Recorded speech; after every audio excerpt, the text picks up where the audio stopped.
Hello বন্ধুরা, finally আমার lunch time হয়ে গেছে। আমি এবার বাড়িতে যাব লাঞ্চ করতে। যাই, হেলমেটটা নিতে হবে।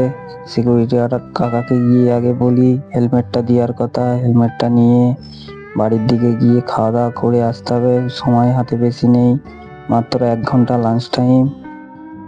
ফাইনালি হেলমেট আমার দিয়ে দিয়েছে, মাথায় পরে নিলাম। নিয়ে এবার গাড়িটা বার করতে হবে। যাই গাড়ির দিকে, পার্কিংয়ে গাড়ি রাখা আছে। ফাইনালি গাড়ির কাছে পৌঁছে গেছি।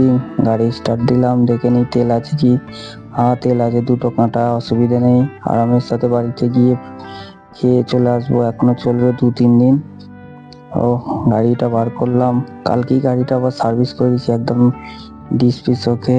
ও, রাস্তা তো পুরো ফাঁকায়, আজকে তাড়াতাড়ি পৌঁছেও যাবো বাড়িতে। ফাইনালি এসে গেছি বাড়িতে। এসে খাবার বেড়ে দিল, আমি খেতে বসলাম। বসে আস্তে আস্তে খাচ্ছি। খাবার বন্ধু আমি একটু আস্তে আস্তেই খাই, বেশি তাড়াহুড়ো করা যায় না। খেয়ে দিয়ে তাড়াতাড়ি যেতে হবে। 1 ঘন্টা লাঞ্চ টাইম মাথায় রেখে আমাকে সব কিছু করতে হয়। চান সকালেই করে গিয়েছিলাম, তাই আর চান করিনি। এসে খেতে বসে পড়েছি মুখ হাত পা ধুয়ে। খাবারটা বেশ ভালোই হয়েছে। আজকে ছিল মেনুতে মাংসর ঝোল আলু দিয়ে আর পালং শাক রান্না। বাস এই এতটুকুই। খেতে খুবই ভালো লাগছে।